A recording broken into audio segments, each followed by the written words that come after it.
Ask the Muscle Whisperer.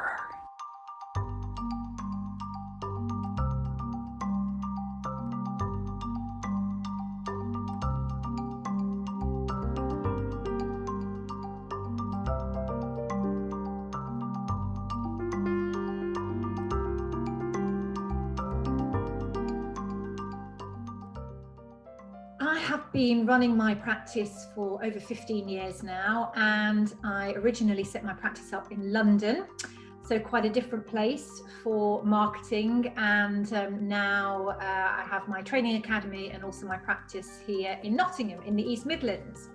And the next 6 months, well, we've got a lot of changes happening out there in the world.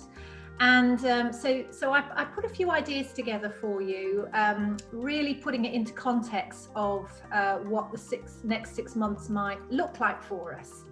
So some of the things that have really worked for me, and I feel will really work for the next 6 months, are sharing really valuable information. So whether that's through your social media channels, whether that's through your newsletter, whether that's direct contact with your clients, really sharing content that excites and interests your client base. So this isn't your pitch, this isn't your treatment list, this isn't your sell. This is things like really fun self-massage techniques. So one of the things I've seen coming up quite regularly on Instagram now is some of the amazing therapists and body workers that are actually showing how to do face massage techniques, and it's getting lots of interest. And that's also something you could convert into paying classes later on if you saw that there was a lot of interest from your audience for that. And also you could do something like some, top 10 techniques for relieving stress. We're going to be going into quite an interesting period again, looks like. And a lot of people are feeling really stressed, out of sorts, and any information that's going to help ground them, help relax them, help reduce stress from the nervous system, a self-care practice that they can integrate into their own life. If you can share that information with them and educate them, then really it connects you to them. So it gives a connection to your clients, to your audience, and it gives them a reason to keep coming back. So that's my first tip, sharing helpful information. I also, one of the other things that's worked for me for 15 years in my business is also the newsletter. So our newsletter goes out to nearly 5,000 people. And I've tried different things. So originally I used to send out 1 newsletter a month, and it would be heavy on content.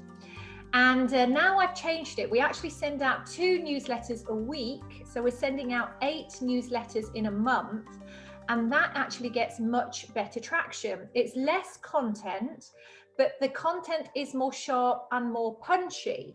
And what I tend to do with that content is talk about specific practices that might help my audience. So it might be specific exercises, for instance, for athletes. It might be specific mindfulness or meditation techniques, which are really good for de-stressing. It might even be showing them how to make their own handmade lotion or oil. So you can really change it up. You can, bring in different content, keep it interesting, keep it exciting, and make it easy. Make sure that the steps that you give are easy to follow. That whatever you suggest, it's something that your clients are going to be able to do at home. And make sure you lay it out so that they can follow it step by step. But it really doesn't need to be too wordy. Simple, precise is the way to go with newsletters, and also really good visuals.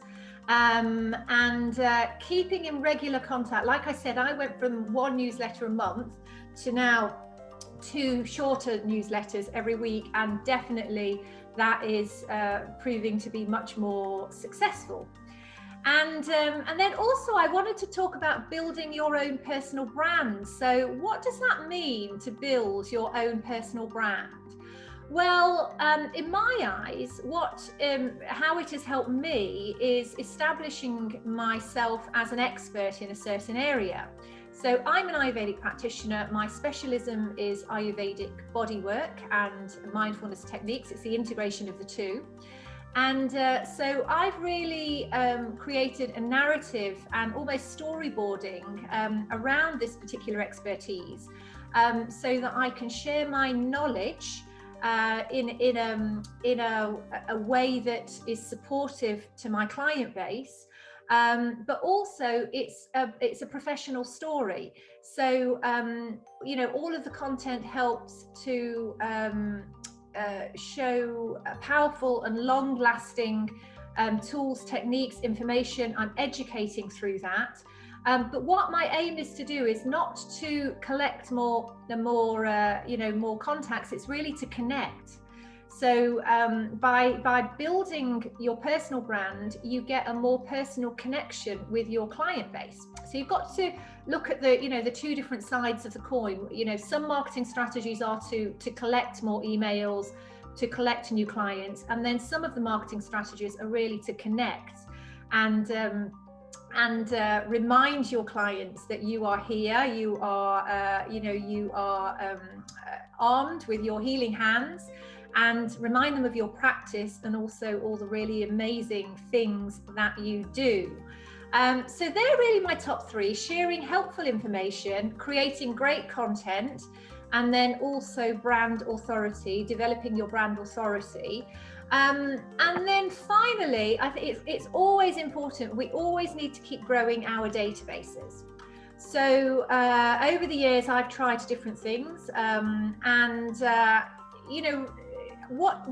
one of the best ways to grow your database is to ask for referrals from your current client base.